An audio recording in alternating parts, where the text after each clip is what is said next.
I'm a medical student in Nayar Hospital. My question is actually we are talking about the peace, but most of the human beings are not on the level of becoming human beings. They say that it is United Nation or United Kingdom, but actually the main problem is to increase the morality level or morality values of the people. They said that United Kingdom or United Nations, but how demons can bring the peace? It is important to increase the morality values and how to become a human beings. So what should be done for that to increase the morality level and to actually become a human beings, whether all the people in the society, most of the people are not on the level of becoming human beings. Now, what should be done for that? Yes, thank you. I mean, you see, the whole philosophy of development now talks about progress and success and promote greed. So ultimately, it dehumanizes man, dehumanization of man. You talk about politics and political power, it's just mind. So the moral precepts is missing. Ethical considerations is missing. You are right. What do? I mean, those who believe in religion then should make sure their understanding of religion is not devoid of moral precepts. You know, when Mahatma Gandhi talks about economic being, the world is enough for every man's need, but not enough for every man's greed. And there's a moral precept there. Yeah, thanks. Yeah? Yeah. Because if you want to talk about racing for achievement, you can get as much as possible, then you can oppress the poor, you can neglect their housing, you can treat them, you know, like in shabby towns. So there is no moral precept there. So I think this is a challenge to us. Do we then just blame Americans and the British, you say United Kingdom, United Nations? No, you should also challenge our people. You know, India, with this long experience of cultures and religions and civilizations, should be able to do more. And I have been always pushing the Indians to do more. It's a great democracy. You must have the courage to tell and train and improve the livelihood of our people in India and in Asia in particular, if not the world. And I think it is important not to show that you have power to bully your neighbors. That's not never. Then there's immoral. Morality means to protect, to defend, to ensure there's justice and order. And this is in the great traditions of all religions and power. I mean, my little understanding even of Hinduism, of, you know, this whole dialogue between Krishna and Arjuna. What is it? If it is not to compel us to at least understand the basic precept of morality. But it's missing sometimes. People use religion to be extremists, to be thinking that they have the might and to bully others. And to go against the very tenet and trait of peace and justice promoted by our religion. Yes, sir. Because all are human. All human beings, not only human beings, but all animals and all the human beings also are part and parcel of God. So why should be there religions, something Hinduism and Muslimism and Christianism?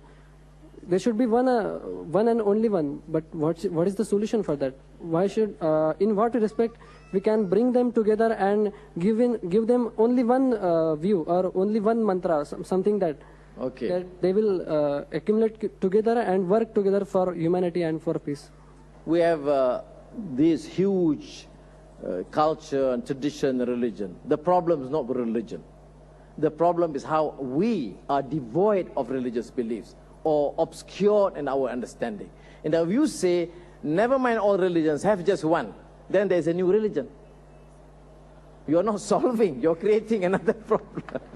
Understand? Yes, sir. Yes. So it's important to give whatever we can, have faith, and promote the right. Listen, understand. How is it, for example, like in India, how is it that there's no understanding of Islam by the Hindus, or no understanding of Hinduism by the Muslims? There must be an attempt to at least appreciate and understand, so that once you understand the positive tenets, then there's not too much of conflict. You know, if I come from a country where all are Muslims or all are Hindus, the problem is not as challenging. But as a Malaysian, I know, I come from a province called Penang. It's very multiracial, multireligious. Muslim, Christians, Buddhists, Confucianists, Hindus, Sikh, among others. And among the Christians, Methodist, Catholic, Presbyterian, Anglican. I mean, if you don't understand, you think all Indians are one, all Christians are one, then there is devoid of understanding. So understanding is important. I have been promoting this dialogue of civilizations very much. And the West must have institutions of learning to understand Islam.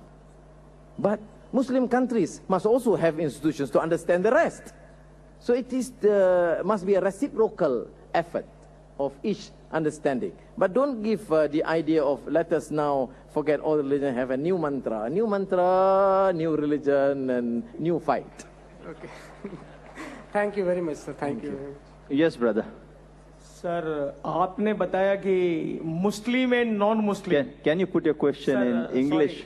Or can you can tell the question, I'll translate it. इंशाल्लाह माफ कीजिए नहीं, आप बोलिए short में कहिए question आपका sir I'll inshallah translate it. प्रकाश कोठारी मैं लीडिंग सोशल वर्कर हूं सर और सर आपका स्वागत है हमारी बम्बई में और आपने जो बताया सर कि मुस्लिम एंड नॉन मुस्लिम मैं हिंदू हूं मगर ये मैं नहीं समझता हूं कि मैं नॉन मुस्लिम हूं मैं अंजुमन में पढ़ा हूं सैफी में पढ़ा हूं मुझे कभी ये महसूस नहीं हो कि मैं हिंदू हूं मुझे माफ करिए सर मगर मैं ये जानना चाहता हूं सर आपके माध्यम से सर से ट्रांसलेट करके आप बताइए ये सभी मेरे भाई यहां बैठे लर्नेड वो भी जानेंगे खुदा ने अपना खून में कोई फर्क नहीं किया है खुदा ने पानी में कोई फर्क नहीं किया है फिर ये हिंदू और मुस्लिम कौन सी भाषा है जरा मुझे ब्रीफ में समझाइए सर एक ही प्लेटफॉर्म पे अपन बैठ नहीं सकते मैं और आप एक ही जगह नहीं बैठ सकते हमारी सरकार हमारे नेता हमारे सब आदमी हिंदू मुस्लिम करके झगड़े करते हैं हमारे फायदे लेते क्यों कृपया मुझे बताइए please He has just mentioned that I am a Hindu. I have studied in Muslim institutions. Why has God allowed these differences to come about of a Hindu and Muslim, and everyone's taking vested advantage of that? We would like to have your comments on that. It is like Avara or Hindu, Muslim, say Nasara. Remember the song? Now, when I hear this, apne hui paraye. Now, the problem is not with differences. Why are they religions? It is a fact. But it's for us to think and reflect. I mean, we are given capacity to think and reflect, to train and cleanse our heart and our soul, to be good, to be endearing. Why is it the problem? I mean, we should be just treat. I mean, as friends. Why can't we be friends? You know, I mean, we should be all those naraha. So I think your point about differences, about religious differences, it is a fact.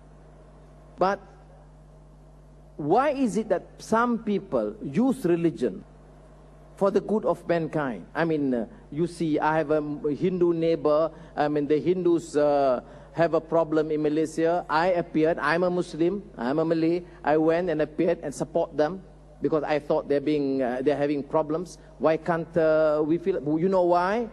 Because I feel I have to be just. My religion teaches me to be just and fair to Muslims and non-Muslims alike. I salute, sir. I salute.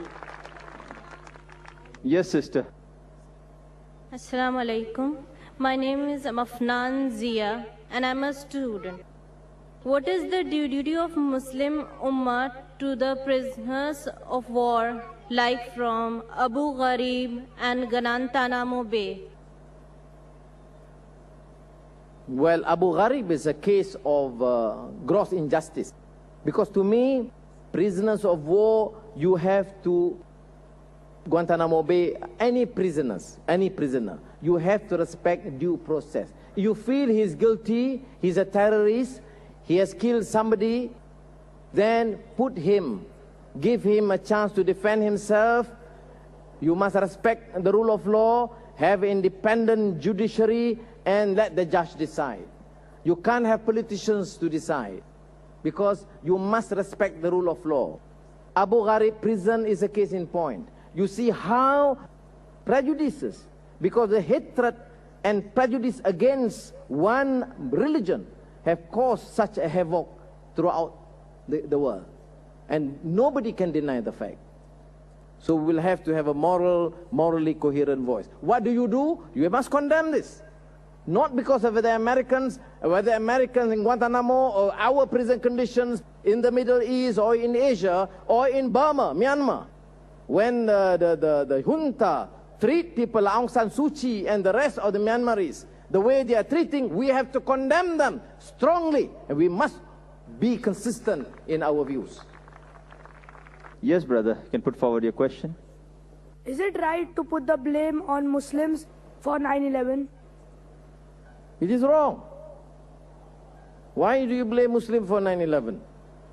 Why do you blame Americans for attacking many countries? So could you please prove it?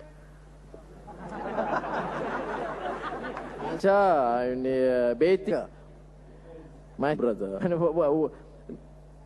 they can prove that some Muslims are involved. Fair. Must the entire Muslims be denigrated and condemned?